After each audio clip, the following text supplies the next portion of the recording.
My children should have been born at the turn of the third cold current, but they choked on your oil and poison and excrement. Why we should live like this for just one day longer.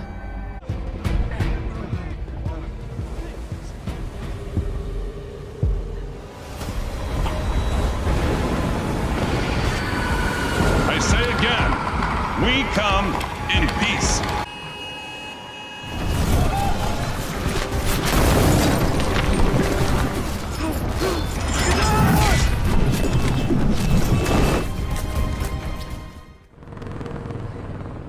For calm as the cleanup operation. Near the coast, the crew of a fishing boat is hard at work. After the captain throws a plastic bottle into the water, the men are horrified to hear a roar. Suddenly something starts moving and screeching inside the fishing net. A terrifying creature emerges from the pile of fish and the captain opens fire. In London, Barclay is awakened by his phone vibrating. However, it's not his normal phone doing it. He has to run to his dresser to get his work phone. Barclay works for the United Nations Intelligence Task Force, also known as UNIT. After seeing the message, Barclay rushes to wake up his kid Kirby and explains that he's been called for a work emergency, so they'll have to stay with their mother for a while. Sergeant Hannah picks Barclay up and isn't happy when she learns that he wants to drop off their kid first. During the trip, Kirby wonders why their father knows a soldier, so Barclay invents some excuse about security at work because Kirby doesn't know his real job. His ex-wife Barbara welcomes Kirby happily, but she's angry with Barclay because his job always gets in the way of people's lives. When Barclay returns to the car, Hannah informs him that his mission is to replace Agent Roger, who is currently on another assignment. They make it to a private airport and board a plane where General Austin shares their itinerary. The mission details are on their tablets, but no matter how many times Barclay tries to open them, the system won't grant him access. Thinking Barclay mistyped the password, Pip takes pity on him and shows him a video of a strange creature attacking the person behind the camera. Feeling on the verge of panicking, Barclay explains to Pip that he replaced Roger once in 2020 when he had to leave in a hurry because his wife had a premature birth. He only had to answer Roger's phone, which never even rang. Since then, Barclay is on the system as Roger's replacement. However, he's only an administrative clerk, not an agent. Pip realizes he showed the video to someone without clearance and immediately stops talking to him. The plane leaves the group on an island, where a helicopter picks them up and takes them to Cala Escondida. Here a team of unit soldiers has already made camp and are getting their weapons ready. Soon the group makes it to a building at the edge of the village, and Austin explains that the villagers didn't want it too close to their homes. When they enter, everyone is put through decontamination before they meet the colonel, who introduces them to the monster killed by the fishermen. They strung it up on the wall in hopes of making money out of it as an attraction. UNIT saw the posts online and declared it a hoax before flying here to take control of the situation. Austin nicknames it Homo aqua, but a scientist corrects him, saying its scientific name is homospondyle. She's found a pearl at the base of the creature's neck, matching all the homospondyles that UNIT encountered in the past. Yet they still don't understand the pearl's purpose. Austin makes the scientist put the pearl back and theorizes that the creatures receive the pearl at birth. He also sends everyone out to investigate. Before leaving, Barclay looks at the homospondyle and crosses himself. On the clifftop, the group joins the soldiers and Austin wonders what a homospondyle is doing in an area with not much depth. The colonel reminds him of the underwater avalanche of 2020, which severed communication cables, and blames it on these creatures. Then they use a machine to send out a signaling translation pulse, which is so high-pitched that it makes Barclay tremble. Now they must wait for an answer. That night Barclay asks if he can make a call, but Hannah explains that they can't use their phones yet. Barbara has messaged him multiple times about some issues with Kirby's school and she scolds him for caring more about his job. Meanwhile, Pip and another soldier are on night guard duty for the homospondyle body. While they chat, they take a few steps and realize that the ground has been covered in mud. At first they think it's just a leak, but suddenly the soldiers start sinking and they realize the whole ground is actually transformed into mud. Pip walks as close as possible to try to help her, but she can't reach his hand and he's starting to sink too.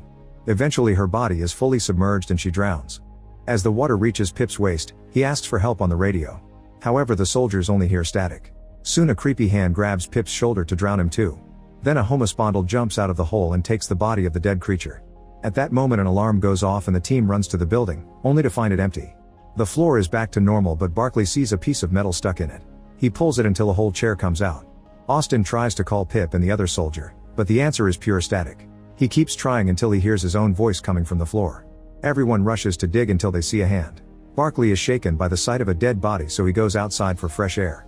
When Austin checks on him, Barclay finally tells him that he's just a clerk.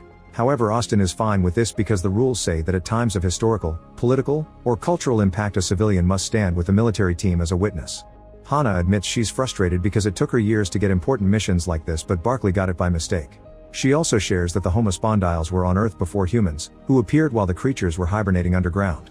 The planet eventually reformed and sealed them in. In fact, UNIT was created to deal with these kinds of supernatural events. Hana wonders if the homospondyles are attacking because they want the planet back. Their conversation is interrupted when a soldier announces that a homospondyle has been seen on the coast. Everyone rushes to the spot and Barclay is given a camera to record everything. Austin makes everyone put their guns down as a homospondyle comes out of the water and screeches at them. Using the translator, Austin offers a kind welcome and asks for a diplomatic meeting. When the creature points out that humans have killed their kind, Austin replies that the homospondyles have killed humans too, so he wants everyone to drop the violence and start a friendship. The creature agrees but also disagrees, and the translator can't catch the full meaning of the sentence. Suddenly more homospondyles emerge from the water and the soldiers panic, but Austin repeats that they've come in peace until the leader homospondyle agrees. Afterward, Austin asks the leader to repeat the previous sentence, and the translation says, "We are talking to the whole world right now." Suddenly every human receives an emergency alert on their phones announcing a major incursion. All over the world, people are shocked to see the homospondyles emerging from the seas in huge numbers. As phone videos go viral, reporters spend every hour covering this news. World leaders start the H2O diplomacy initiative and build a waterway leading into the Imperial House, where the peace discussions will be held. Barclay goes home and tells Barbara that she'll have to take care of Kirby a bit longer. He blames it on an important promotion and sends Barbara £3,000 to her bank account to keep her calm. Sometime later, important military leaders gather at the Imperial House to start the peace discussions. When a paparazzi drone comes too close to the window, a guard immediately shoots it down. Thankfully the windows are made of one-way glass so it couldn't take any pictures. Roger bursts into the main room and yells at Barclay for stealing his spot in such an important event, but the soldiers quickly kick him out. The engineers then activate the water system to start filling up the tank. It works well at first, but soon a pipe breaks. The team rushes to close that particular pipe and redirect the water, so the tank is ready just in time. Soon 4 homospondyles come in, followed by 2 pisomorphas and a more human-like creature called homomorpha. Assigned Ambassador Hines welcomes them and the machine translates, but he's interrupted by the homomorpha. Her name is Salt and she can speak all human languages. Hines finishes the welcome speech with a plant that grows on Mount Everest, the highest point on the planet. Salt responds by making her guards drop the dead eggs of her unhatched children and explains that they didn't survive because of humanity's pollution.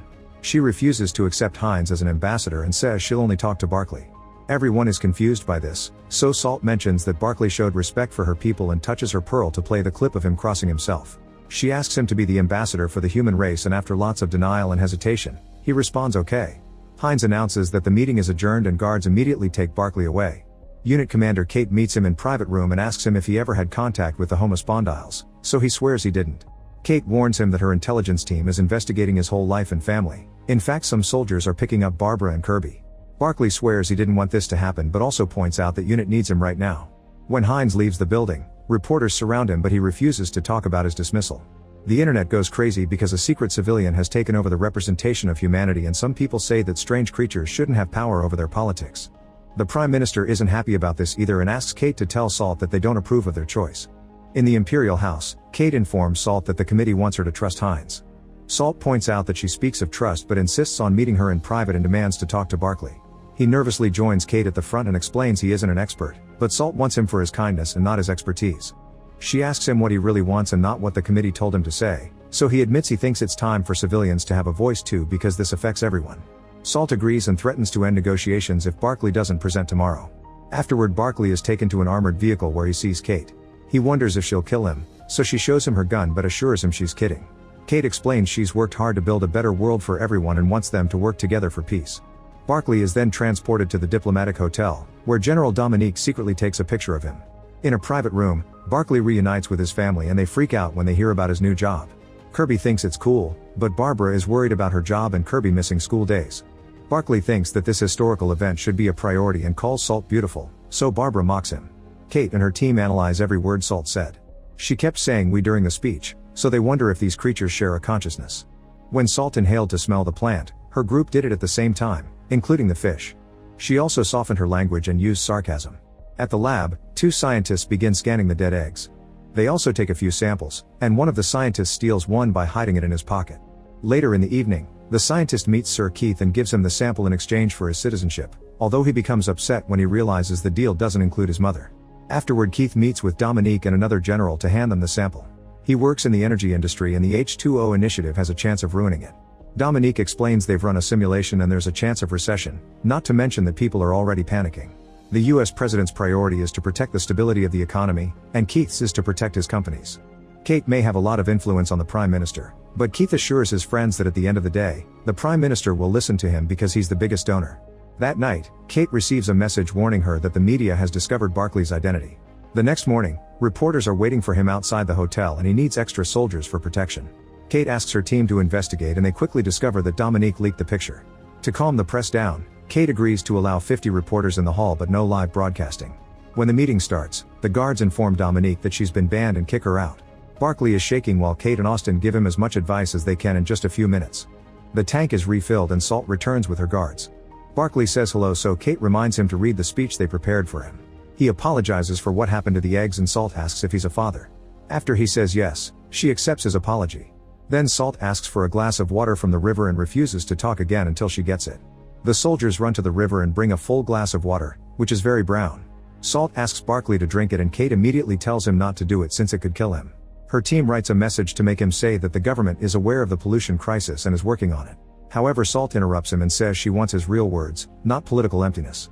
Kate insists that he needs to stick to the script, but Barclay removes his earpiece. He admits that society is stupid and that the planet is on the verge of destruction. He goes on an angry rant about humans going through their routines thinking it's not their problem and not their fault. The kids do know and he wants to start listening to them today. Salt says that Barclay is her favorite human, making him laugh. However, Austin and Hannah aren't impressed. After the meeting, lots of civilians are cheering for Barclay outside the hotel. He tells his family that he feels amazing and they're proud of him. He admits to Kirby that he wishes he had listened sooner to them. On TV, reporters keep talking about him and call him passionate. Barbara asks about Salt and Barclay realizes she's jealous. Meanwhile, Austin tells Kate that the H2O committee has created new models for environmental regulations. He also informs her that the French government demands that Dominique be allowed in the hall. Kate points out they have evidence of her betrayal, but unfortunately Dominique has lots of influence and they have no choice. The team is now studying mycelium networks, which are fungal threads that connect specific plants. They believe that's what the homospondyles may be using to communicate and the pearl is the connection point. That night, Barclay looks at classified pictures of what the homospondal cities used to look like before humans took over. Kirby interrupts him because they can't sleep and admits they're worried about his safety. Barclay assures them he'll be fine and reminds them that they'll be moved to a safe house tomorrow. The next morning, reporters surround Barclay again and he barely gets to avoid them. A new meeting begins and Barclay informs Salt that the government promises a 50% reduction of contamination by 2065. Salt wants to know why it'll take so long, so Barclay explains it'd take time to gather the resources to tackle the problem. Salt says that 40 years is unacceptable and Barclay points out they've waited for millions of years, so 40 more isn't much. This angers Salt, who starts listing all the ways contamination has hurt her people. Barclay gets nervous and apologizes. Salt believes him, but she knows the world leaders don't mean it. When Barclay tries to convince her that humanity's greatest desire is to fix things, Salt replies that she shall grant it. Suddenly the sky gets dark and thunder rumbles. A strange noise makes people think a storm is coming, but actually it isn't water. Plastic is now falling from the sky in horrifying quantities all over the world. People on the streets panic and run to find protection. Barbara asks her driver to take them out of there.